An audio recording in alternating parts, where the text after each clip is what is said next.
Queridos amigos, qué gusto que nos acompañan. Felices Pascuas. La semana pasada estábamos hablando con un tema interesantísimo, que era hablar sobre la resurrección a raíz de esa acta, no de defunción, sino en este caso de esa acta de resurrección que es la sábana santa. Y hoy vamos a seguir meditando un poco sobre la liturgia de la octava de Pascua. Nos acompañan Sister Yanis, Guillermo y Marina, y en la metodología que vamos a seguir es Sister Yanis nos va a leer un pasaje y vamos a comentar sobre él. Sin más, bienvenidos. Sister, le dejo la palabra. Gracias, Jorge. Quiero recomendarles estos libritos que están publicados por una diócesis aquí en los Estados Unidos. Se llama Diócesis de Saginaw, en Michigan. Publican libritos tanto en inglés como en español para las varias estaciones litúrgicas del año de la iglesia. Y este viene del librito blanco, que es de la estación de Pascua, en que estamos ahora. Estamos en la segunda semana de Pascua. Y el trecho que voy a leer es de Lucas, la historia de Emaús, del encuentro con Jesús en el camino a Emaús. Y después una meditación de Lucas. En ese mismo día, 2 discípulos iban de camino a un pueblocito llamado Emaús, a unos 30 kilómetros de Jerusalén, conversando de lo que había pasado. Los dos conversando, pero qué milagro ocurrió en el camino. Después de haber contado la historia de la tumba vacía, Lucas concluye su evangelio hablando este domingo de Pascua de las 3 apariciones de Cristo Jesús resucitado. La primera es a 2 discípulos en su camino a Emaús. En esta historia vemos un resumen de la misa. Los discípulos se encuentran con Jesús y comienzan una conversación con él, que puede ser igual a los ritos introductorios de nuestra misa. Jesús les explica las escrituras, igual a nuestra liturgia de la palabra. Ellos comparten una comida, nuestra liturgia de la Eucaristía. Los discípulos salen a llevar las buenas noticias a los demás, que es nuestro rito de conclusión. El Evangelio de Lucas fue escrito 40 o 50 años después de la muerte y resurrección de Cristo. Para ese entonces ya la estructura básica de la misa había comenzado a tomar forma. Lucas quiere que sepamos que aquí es donde especialmente nos encontramos con Cristo resucitado. Cuando participamos en la misa, estamos conectándonos con un ritual que no es una invención moderna o medieval, viene de mucho más atrás, desde el mismo comienzo del cristianismo. Y el líder de cada Eucaristía es todavía el mismo, el Señor resucitado. Algo que no leí, que está en nuestro Evangelio de Lucas, es que lo conocieron en el partir del pan, que los discípulos lo reconocieron a Cristo cuando él partió y compartió el pan. Gracias. ¿Hay algún comentario? Sister, de lo que acaba de leer hay algo que me llamó mucho la atención que dice aquí que Lucas quiere que sepamos que aquí es donde especialmente nos encontramos con Cristo resucitado. Yo creo que de verdad ese es el punto, encontrarnos con Cristo, cada uno encontrarnos con Cristo resucitado, de diferentes maneras.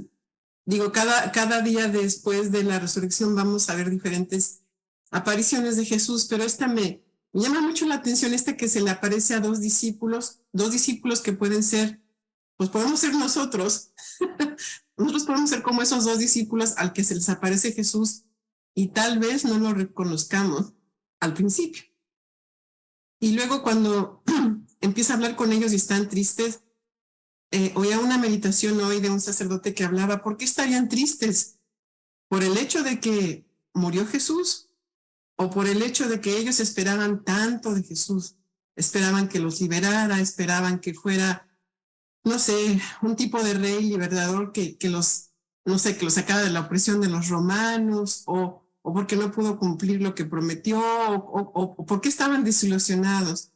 Entonces, me dejó mucho pensando esta primer parte que meditaba este sacerdote, de estaban tristes porque tenían muchas expectativas, tenían una idea hecha de lo que querían de Jesús.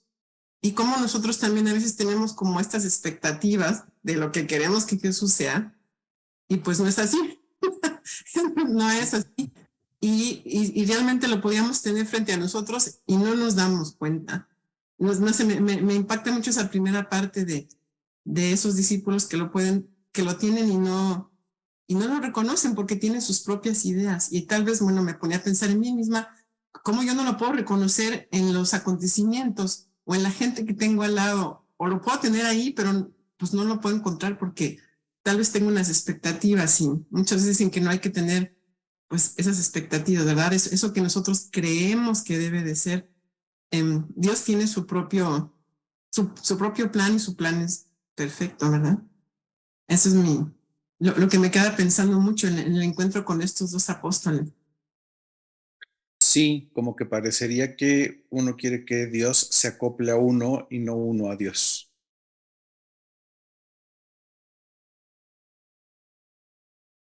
A mí me llamó mucho la atención, nunca lo había pensado, que la estructura de la misa tuviera que ver ya desde el primer siglo a partir de esta lectura, porque pues ciertamente la evolución de la misa es bien interesante.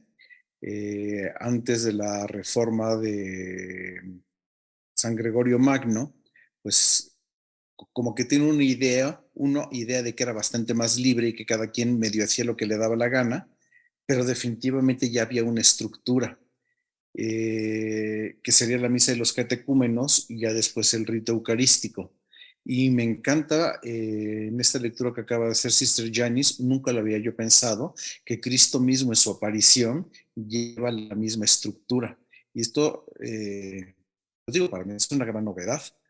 Eh, para meditarlo, para meterse a estudiarlo más en otro momento, porque pues yo tiendo a ser gráfico y chosen, y decía, no he llegado yo obviamente a Emmaús, pero ¿cómo lo van a representar?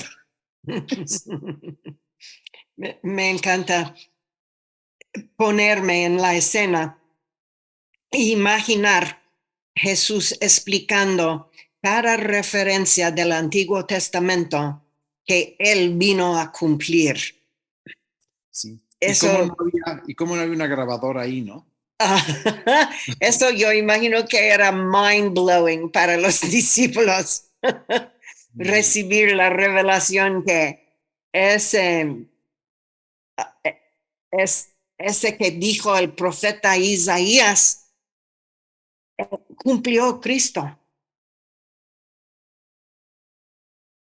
Todo era el plan de Dios.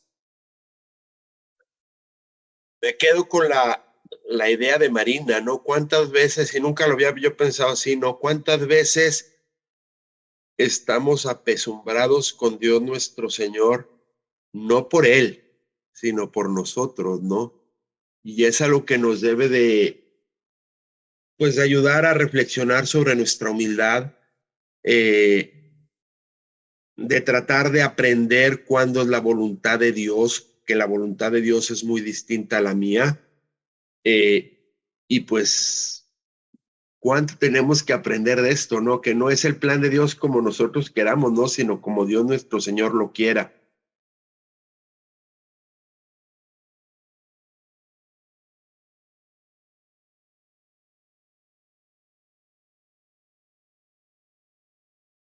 Porque lo que dijiste de estar tristes o apesumbrados, pues bueno, sí estaban de verdad así los apóstoles. Y nosotros también podemos estar así, la verdad, con problemas, cargados de situaciones, y digo, en nuestra vida diaria, ¿verdad? Y como que tratar de descubrir a ese Jesús, pues qué mejor que en la Eucaristía, porque pues ahí fue, como dijo Sistranis, al partir el pan, fue cuando se les abrieron los ojos. Y eso es maravilloso, porque le explicaban que de por sí habían caminado muchas horas, no sé cuántas horas hasta Emaús, pero dice que en ese mismo momento se pararon y regresaron a decirle a los demás apóstoles que habían visto a Jesús. O sea, ya cansados y todo no les importó y regresaron a avisar que lo habían visto. Entonces, como toda esa tristeza ellos se convirtió simplemente en alegría, nada más es como que Dios les da esperanza. Entonces yo creo que Jesús es lo que viene a traer a esos corazones tristes, es la esperanza. Les dio tantita esperanza a los apóstoles y dijeron, pues sí, ya lo había anunciado, ahora sí lo vemos claro. Digo, nosotros no, a lo mejor tenemos ciertos momentos en la vida en que lo vemos bien claro, no siempre, ¿verdad? La voluntad de Dios, pero en esos momentitos de que lo vemos claro, actuar como los apóstoles, rapidito, ir a avisarle a los demás que Jesús había cumplido lo que había prometido. Y digo, sabemos que no es la única aparición, se les aparece a más. Es como un poquito, no sé, ese rayito de esperanza, pero de ahí sucedió otro tras otro, todas las apariciones que tiene Jesús con sus apóstoles.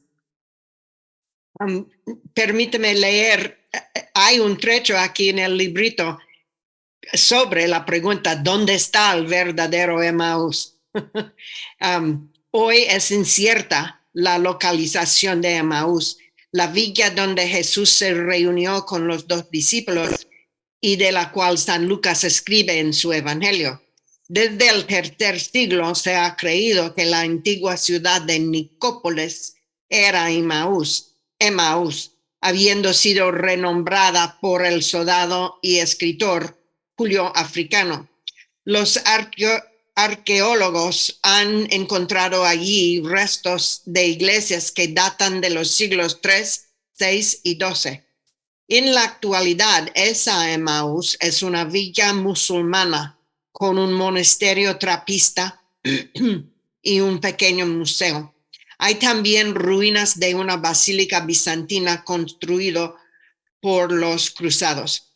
Aún hoy los escrituristas modernos no creen que Nicópolis era la Emaús de la Biblia. Y esto se debe a que su distancia de 30 kilómetros de Jerusalén no coincide con la descripción de Lucas, quien dice que la villa estaba solamente a 12 kilómetros de Jerusalén. Pero la idea de María llegando a la tumba y estresada por el hecho de que el cuerpo no está, y viene Jesús y ella no lo conoció tampoco. Ella pensó que era jardinero. Y estos 2 discípulos tampoco lo conocieron. Eso me alerta a mí que va a haber veces cuando Dios está hablándome o está enfrente de mí y no voy a reconocerlo si no estoy atento y alerta.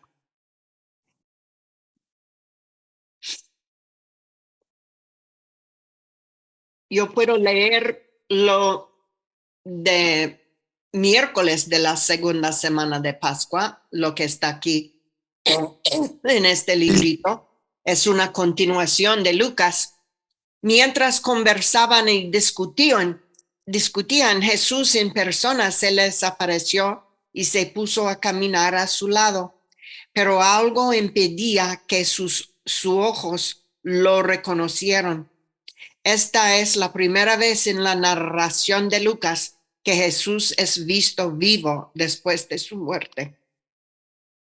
No son 2 extraños con los que él se encuentra, son 2 discípulos que no lo reconocen.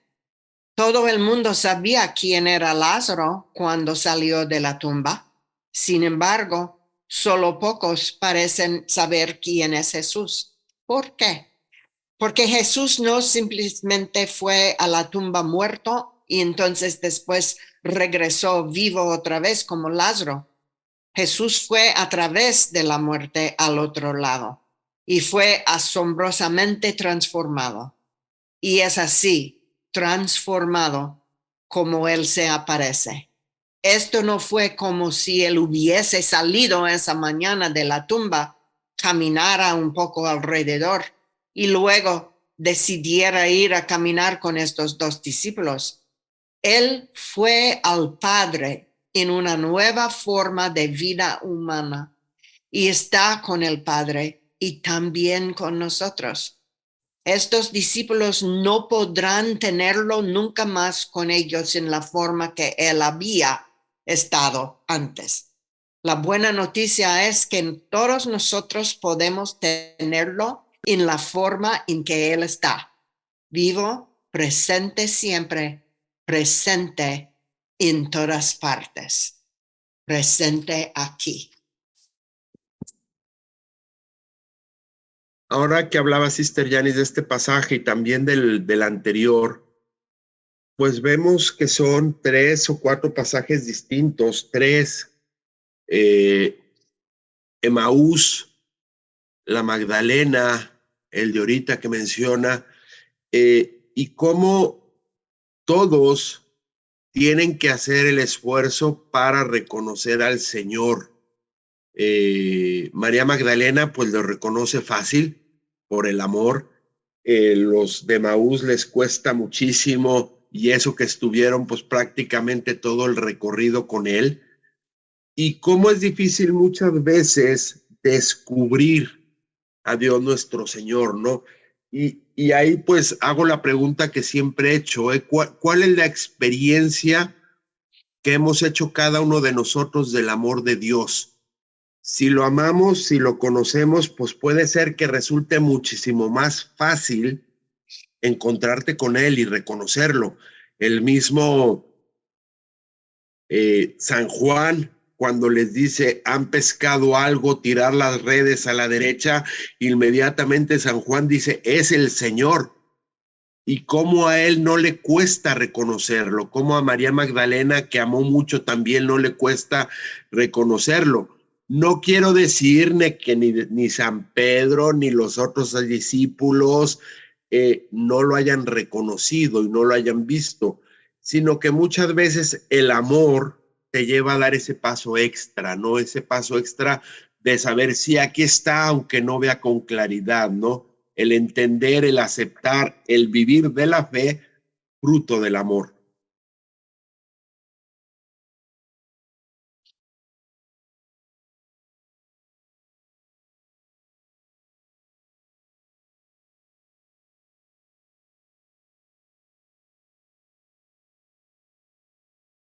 La idea de Cristo haber ido al Padre y ser transformado en una nueva forma de vida humana y después vivir siempre con nosotros en esta forma, tanto con el Padre como con nosotros. Esta es nuestra esperanza de una creación nueva donde todos nosotros vamos a vivir la vida de Dios en Cristo, la vida con Dios en Cristo. Yo imagino que esta es la maravilla de la encarnación de este ser divino. Y nos prometió siempre estar con nosotros en el partir del pan. Por eso nuestro sacramento eucarístico es tan precioso y mejor expresión de Cristo transformado en su vida divina.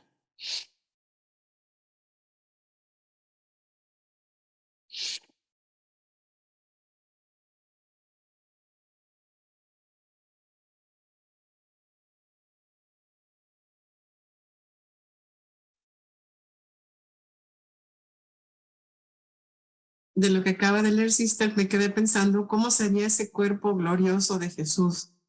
Qué diferente, ¿verdad? Del Jesús que era anterior, y hasta ahorita me pongo a reflexionar cómo sería ese cuerpo glorioso de Jesús tan impactante para los apóstoles. Y pues sí, porque él tuvo que pasar por todo eso, y es lo que acaba de leer ahorita. Pensaba mucho en ese Cristo transformado. Pero regresando al tema de que se quiso quedar con nosotros para siempre, es algo maravilloso. Yo sé que vamos a estar ahorita recordando todo esto hasta la ascensión, cuando Jesús sube al cielo, y él siempre dice, no los voy a dejar solos, les voy a dejar al Espíritu Santo, el Paráclito, el que los va a aconsejar. Si yo me voy al Padre a prepararles un lugar, a mí eso me da mucha esperanza también, porque él lo anuncia a sus apóstoles, yo me voy a prepararles un lugar a ustedes, y eso todavía confirma que él hizo todo lo que tenía que haber hecho en la tierra, pero el Espíritu Santo que se queda, que es el mismo, como sabemos, en esa Trinidad que es Dios Padre, Hijo y Espíritu Santo, se queda con nosotros en la Eucaristía. Entonces es algo hermoso, lo decimos siempre, cada Eucaristía no es solamente un recordatorio, es volver a vivir toda la vida de Jesús, desde su encarnación, su muerte y su resurrección. Cada Eucaristía lo vivimos, lo volvemos a vivir. No es solamente recordar un hecho histórico, sino de verdad volverlo a vivir. Y él dijo que iba a estar ahí, y su Espíritu Santo es el que está exactamente dentro de esas especies que recibimos cada domingo. Bueno, si se puede más seguido, pero cada domingo.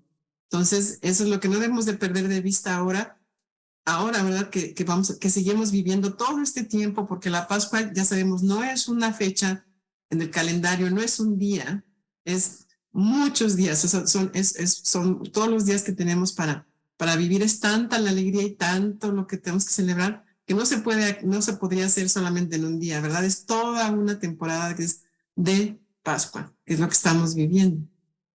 Déjame terminar con este último trecho de la historia de Emaús.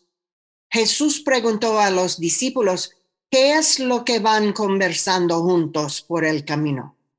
Ellos se detuvieron con la cara triste. Uno de ellos, llamado Cleofás, le contestó, ¿cómo así que tú eres el único peregrino en Jerusalén que no sabe lo que pasó en estos días? ¿Qué pasó?, preguntó Jesús. Lucas sabe cómo contar una historia. Jesús hace esta pregunta y los dos discípulos que caminan con él se detienen. Todos se detienen. Ellos están asombrados y le preguntan a Jesús, ¿eres tú el único en el pueblo que no sabe lo que pasó? Qué irónico. Ellos están hablando con el único en el pueblo que realmente sabe lo que ha pasado. Esta es una gran escena, perfecta para la meditación. ¿Puedo ponerme yo mismo en los zapatos de Cleofás, traer todas mis frustraciones y decirle al Señor, ¿eres tú el único que no sabe por lo que yo tengo, cómo realmente me siento, cómo son mis días, las cosas que yo tengo que aguantar? Y el Señor me pregunta, ¿qué clase de cosas? Empiece desde aquí. Él es el único que sabe mucho más profundo de que nosotros la realidad que pasamos. Y él era lo que más entendió todo lo que pasó en Jerusalén, mucho más que Cleofás.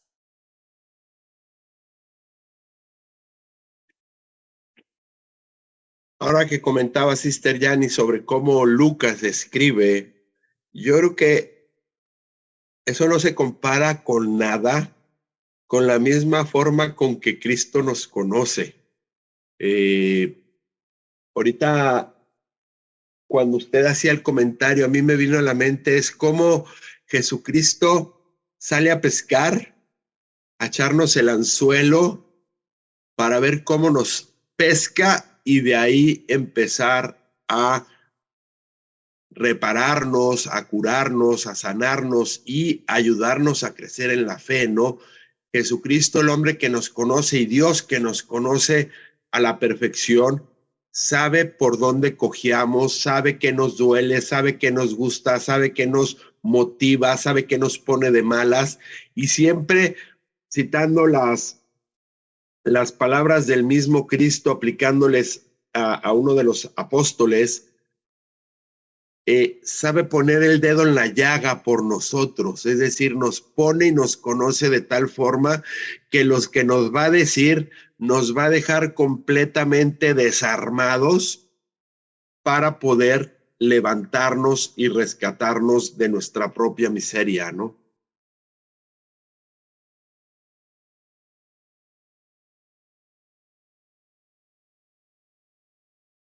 Gracias. Gracias por las reflexiones. ¿Tenemos algo más o ya vamos concluyendo? Vamos concluyendo. Perfecto. Pues queridos amigos, Marina hace un año nos estaba diciendo que la resurrección y la Pascua es un periodo que empieza el domingo de resurrección y termina hasta Pentecostés, porque son 50 días para tratar de entender el misterio de la resurrección. Es un misterio, nunca lo vamos a saber reconocer, pero eso no nos excluye de poner el mayor esfuerzo para ir meditando y reflexionando cada día más para tratar de entender con nuestro entendimiento humano lo que significa el gran amor de Dios por nosotros, que viene, vive, muere y resucita para redimirnos. Sin más, hemos llegado al final de este programa. Muchas gracias y como siempre nos vemos la próxima semana. Que Dios los bendiga. Gracias.